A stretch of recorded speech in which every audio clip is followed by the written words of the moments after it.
A paz do Senhor, meus irmãos, uma alegria poder estar convosco. Estamos aí no segundo trimestre do ano de 2019.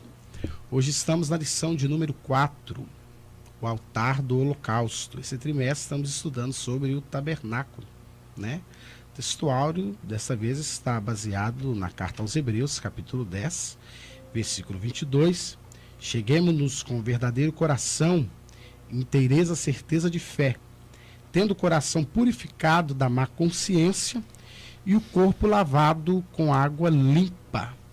E vamos tratar agora hoje sobre o altar do holocausto. Lembrando bem, irmãos, que a entrada era a porta, uma só entrada. Lembrando que nós temos que focar, você professor, que Jesus, o único caminho, por isso uma única porta. E depois estava ali o altar do holocausto, para que se oferecesse sacrifício.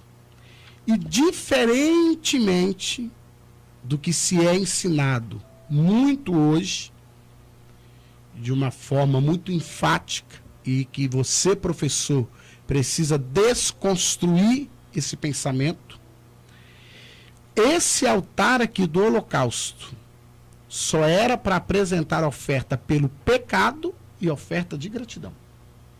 Isso é algo muito importante.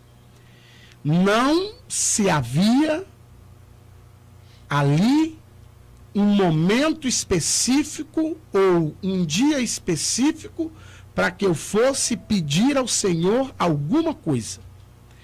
E hoje nós criamos uma cultura no meio evangélico que nós passamos pela porta, mas nós não queremos o altar.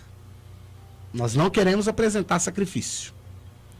O que nós queremos é passar pela porta, alcançar a salvação, e depois de alcançar a salvação, eu vou ao altar apenas com o propósito de receber algo da parte de Deus. E mesmo no tempo da graça, nós precisamos entender que altar é lugar de você apresentar sacrifício de louvor e é o lugar de você continuar ainda pedindo perdão e reconhecendo o quanto nós dependemos da bondade e da misericórdia do Senhor nosso Deus. Pai do Senhor, meus irmãos, é fundamental essa colocação, que a porta que dava acesso ao pátio, ao átrio, era a única forma de eles entrarem lá. Não se entrava de mãos vazias. E simbolizando para você que é o professor, ou para você que ensina, simbolizando que quando nós entramos no átrio, nós entramos nesse lugar que já é santo, é necessário ir diretamente ao altar. Isso quer dizer o reconhecimento dos nossos pecados. Essa figura do altar, o lugar mais alto, né, que hoje às vezes nós ainda continuamos com essa figura de altar. Eu fui no altar, eu preguei no altar, eu cantei no altar. Não existe mais. Os sacerdotes são todos nós, então não há mais uma classe sacerdotal. Não existe mais os levitas do Senhor. Não existe mais essa classe.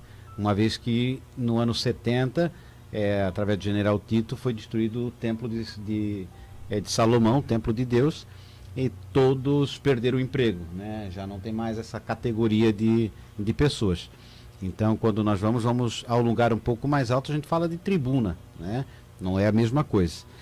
Então, quando você colocar, é interessante notar que para chegarmos a Deus, é necessário passar pela porta e depois estar diante do altar, que é o lugar do sacrifício, o lugar do reconhecimento do pecado, aonde você olha para a sua situação e muitas vezes tem que, como no passado, trazer um animal conforme o seu pecado e a sua posse, levar diante de Deus para que haja ali a expiação do pecado, a propiciação, que nós vamos tocar depois. E lembrando que isso vem ocorrer devido ao desvio que o ser humano teve do plano de Deus, né? Por que eles sacrificavam? Isso ocorre quando os primeiros seres humanos, né, o Adão e a sua esposa, preferiram dar ouvido à mensagem do inimigo, desacreditando e mudando a palavra de Deus, e até crendo que Deus estava mentindo para eles, e passaram a acreditar no erro.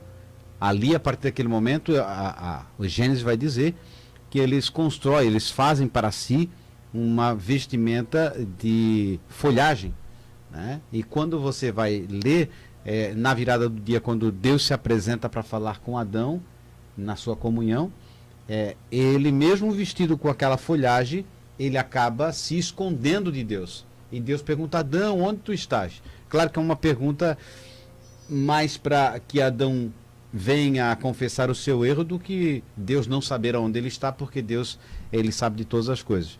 E ali ele diz: eu estou nu, né? E Deus pergunta: como tu estás nu? E aí ele explica a situação. E aí Deus faz o quê? Uma coberta para eles, faz uma veste para eles feita de pele de animais. Então ali está o primeiro sacrifício, a primeira vítima inocente a morrer para que a justiça de Deus se cumpra. Uma forma de Deus se apaziguar, de Deus, no caso, ser propício ao ser humano, dando-lhe uma segunda oportunidade. E você vai ver isso quando Abel e Caim vão oferecer a Deus. Eles passam a ter essa maneira de entender Deus, que eles precisam da ajuda de Deus, da boa vontade de Deus, e para isso eles reconhecem seu erro e levam aquilo que é de melhor. Quer dizer, Abel leva um animal inocente, sem mancha, perfeito, para que pudesse mostrar a Deus que ele precisava da ajuda de Deus. Enquanto que Caim não compreende o ato e leva o fruto lá da terra. É claro que o coração de Caim era mau. Então, para nós entendermos que precisamos desse momento, desse reconhecimento. E é claro que hoje não precisamos mais de animais, porque o sacrifício perfeito foi feito por Jesus Cristo na cruz do Calvário.